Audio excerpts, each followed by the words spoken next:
Olá! Já parou para pensar que o tempo, uma coisa que parece igual para todo mundo, na verdade é visto de jeitos completamente diferentes ao redor do planeta? Pois é, a forma como a gente lida com o passado e sonha com o futuro não é uma regra universal, não. É uma construção da nossa cultura.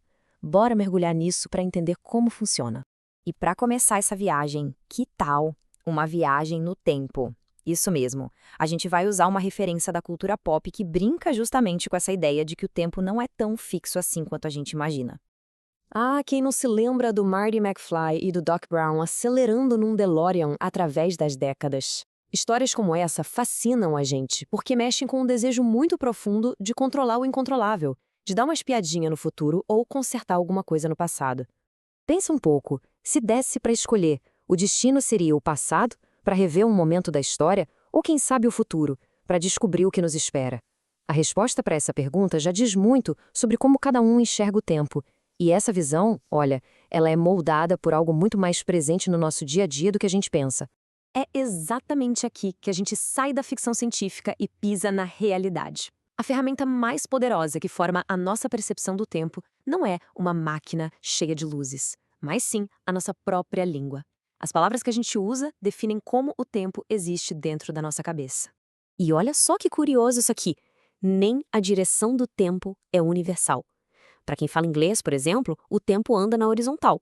Mas para quem fala mandarim, a metáfora é vertical. O passado fica em cima, como se fosse a nascente de um rio, e o futuro fica embaixo, para onde a água corre. Isso muda completamente a perspectiva. Mas essa relação complexa com o tempo não começou agora, não. Para a gente entender as raízes da nossa visão aqui no Ocidente, a gente precisa voltar lá atrás, nos mitos e na filosofia da Grécia Antiga. Essa frase do imperador filósofo Marco Aurélio mostra como essa preocupação com a passagem do tempo é antiga por aqui. A imagem do rio, de algo que flui sem parar, sempre numa única direção, é uma imagem muito forte, né? E na mitologia grega, essa complexidade toda ganha vida em duas figuras bem diferentes. De um lado, a gente tem Cronos, que é o tempo do relógio, aquele que não para.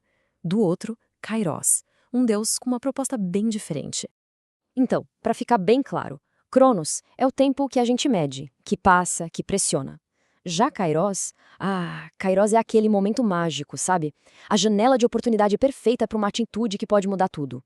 Não se trata de quanto tempo se tem, mas sim de qual é o momento certo.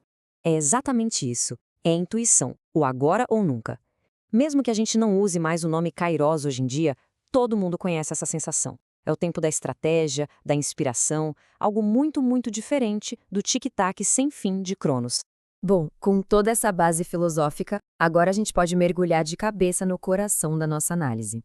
As diferentes formas que o tempo assume pelo mundo. Olha só que interessante! O tempo pode ser visto como uma linha reta, um círculo, uma espiral. E o mais incrível é que cada uma dessas visões define como uma sociedade inteira vive, no que ela acredita, como ela se organiza. É fascinante. De um lado, temos a visão ocidental, que herdamos do pensamento judaico-cristão. Uma linha reta com o começo, meio e fim.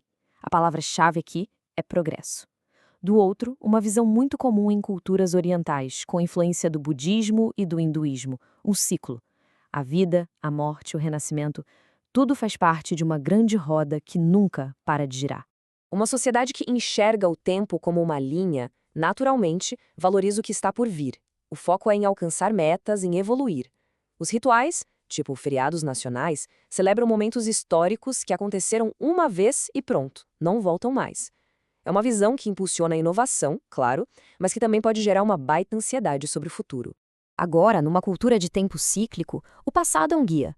A sabedoria dos ancestrais é a base de tudo e a comunidade vem sempre em primeiro lugar.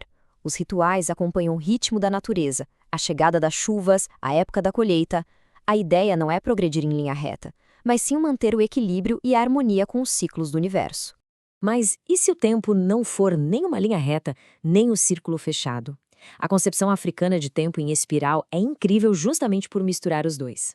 Nela, o futuro até avança, mas ele faz isso revisitando o passado o tempo todo. O passado não ficou para trás, ele é uma presença viva que dá sentido ao presente. E as concepções dos povos indígenas levam essa conexão com a natureza para um outro nível. Para muitos grupos, como os Tupi-Guarani, O tempo não é algo abstrato. Ele é a própria mudança das estações. E no caso dos Arauetês, a língua reflete uma vida tão integrada ao agora que palavras para separar o tempo em passado, presente e futuro simplesmente não existem. Então, depois dessa viagem toda por tantas visões de mundo, o que o tempo realmente nos diz? Vamos juntar as peças e resumir as ideias principais. Organizando as ideias, fica assim. Se o tempo é uma linha, o foco é no indivíduo, no progresso. Se é um círculo, a comunidade e a tradição falam mais alto. E se for uma espiral, a experiência coletiva, que une o passado e presente, é o que dita o ritmo da vida.